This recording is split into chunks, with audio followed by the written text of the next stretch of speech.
Please subscribe Tito Manny Vlog.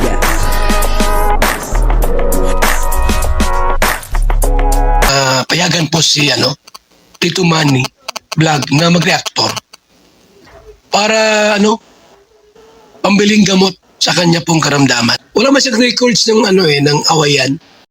Yan po, si Rina ay wala pong inaatrasan, grabe po talaga si Rina, talagang go lang siya ng go. At dito ay makikita po natin, kung papaano si Rina nagmamahal sa mga senior citizen.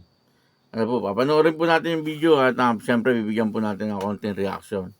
Pero bago po yan, ako muna po bumabati sa inyong lahat ng magandang umaga, magandang tanghali, at magandang gabi sa inyong lahat mga kapatid.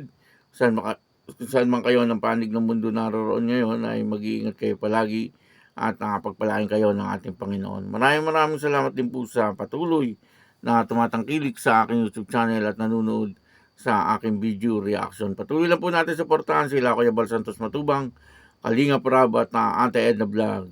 Kung nanonood po tayo ng kalamang video, huwag po natin skip yung ads upang sa ganun ay patuloy po tayo makatulong sa kanilang adhikain sa pagtulong sa ating kapwa na naghihigaw sa buhay. Ganun din po yung mga karepa, Ayun pong karepa Kalinga Reactor Partner. Pakisuportahan din po at yung mga Kalinga Partner na charity vlogger. Ito po yung video na kung saan ay makikita po natin na talagang si Rina ay walang inaatrasan. Papanoorin po natin yung video at ang kabuuan ng video ito ay nasa YouTube channel ni Bal Santos Matubang. Ito po yung video. Ingap.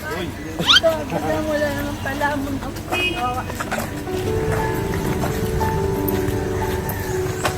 May mo siya, Dre. Isa pa. Salamat, sir. Kain, sir. Yan.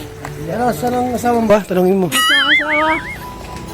Ayaw daw? Yung sarili ko nga, ma'am, hindi ko na kayang kung hindi ako magpalimot sa mga kwa. Hindi ako kakain. Mag-aasawa pa. Matanda man ako. Hindi ko lang naisipan magpakamatay. At sa grocery po. Tatay Arturo. Yan ang scout namin ni Rina. Nag-approach, naglapit sa amin ito ay tatay. Naglapit sa atin. Malayo, tay? May punong bangga. Ha? Dyan lang.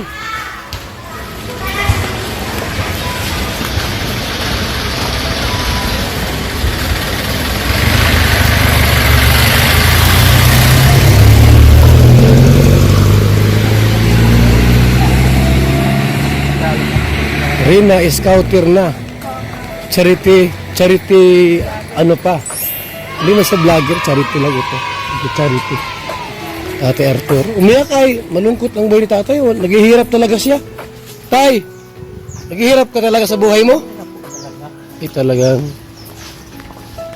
Mabuti tayo, naglapit ka sa amin. Ako hindi ako nahiyan lumapit pag kailangan ko lang. Kilala mo kami tayo? Kilala mo kami? Tinanong ko Ito rin po tayo. Ha? tinanong ko nga kung sino yung kwan. Ay tinuro ka sa akin. Na ano? Lumapit na ako minsan dyan doon sa driver na isa. Binigyan ako ng pangbigas. Oh.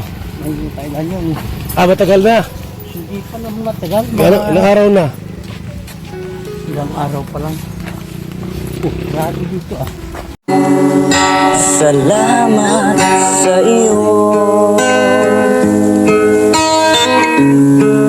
aking Panginoong Jesus. Ako'y inibig mo at inangking lubos. Ang tanging alay ko sa'yo, aking Ama. Ang buong buhay ko, puso at kaluluwa, di na makaya ng maipagkaloob. mamahaling hiyas ni gintong nilukob, ang tanging dalangin, o Diyos ay tanggapin, ang tanging alay ko, nawa ay gamitin. Ito lamang Ama, wala nang iba pang akong hinihiling.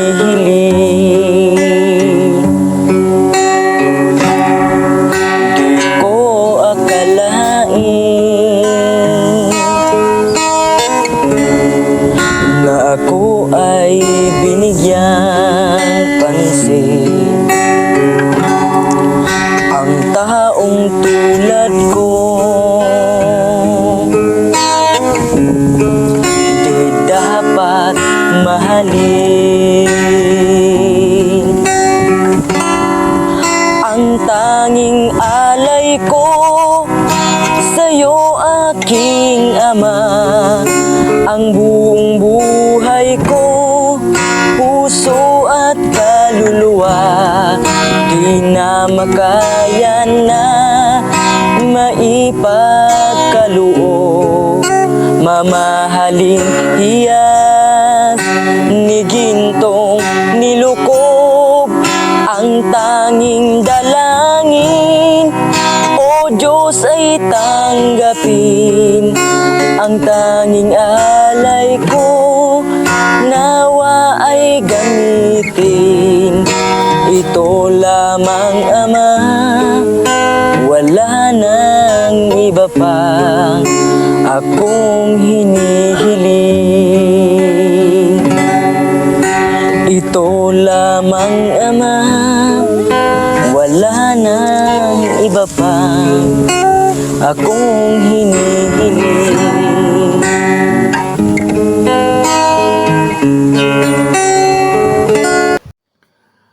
Ayun po, napanood po natin yung video, no? At dito nga po ay muling isinama ni Kuya Bal Santos Matubang itong si Rina, no? Sa pag-i-scout at paghahatid ng mga ayuda, no? Doon po sa mga beneficiary ng Kalinga. Pero dito ay makita po natin na si Rina ay merong na-scout, ano po, na isang matanda, ano po. At sabi niya nga po, ay lumapit siya kay Kuya Bal Santos Matubang. Ang sabi niya ay bigyan daw ng panlamon yung matanda, ano? Ibig sabihin ng panlamon ay pangkain, ano po. At dito nakita rin po natin, ano, na talagang si Rina ay malapit ang puso, no, doon sa mga senior citizen.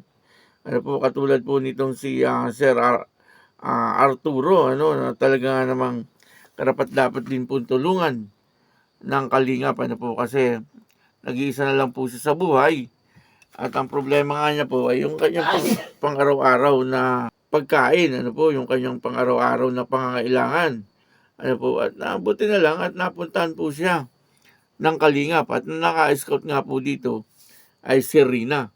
Ano po, nakakatuwa naman, ano po, na natagpuan si Sir Arturo ng Kalingap.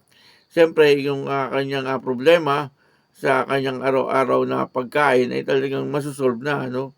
Katunayan nga po niyan, sa video ito, kung papanoorin niyo po ng buong buo, ay binilhan po siya ni Kuya Bal ng 10 kilong bigas at ganoon din po yung mga dilata at saka mga noodles, ano. Dito makikita po natin na habang naglalakad po sila, inakbayan niya po si Sir Arturo.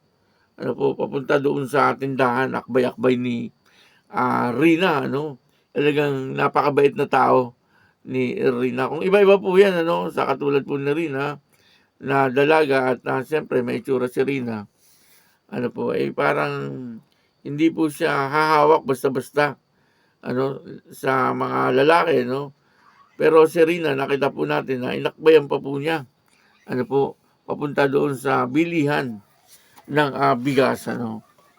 Ganun po si Rina, ano. Ganun po siya, talagang napakababa lang po niya lagi, ano. Ibig sabihin ay lagi lang po siya nagpapakumbaba, ano. At yung kanyang paa ay lagi lang po nakatapak sa lupa. Ibig sabihin ay di po siya nagmamataas. Ano po. Kaya nakakatuwa po, no, na nakikita po natin si Rina na ganyan na po siya ngayon.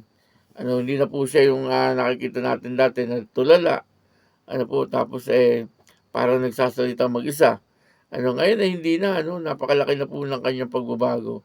At talagang nagbago na po talaga si Rina, no? Napakalaki na po ng kanyang improvement. Ano po. At sana, dumating po yung araw na makita po natin na talagang maayos na si Rina, no? Yun po, no? Maraming salamat po sa inyong lahat. At patuloy lang po natin suportahan sila Kuya Bal Santos Matubang, Kalinga Prab at Ate Edna Vlog. Ganun din po, ano, ako pakisuportahan din po. At maraming salamat po sa inyong lahat. Wala po akong ibang masasabi kundi God bless you all. Diyos mabalos.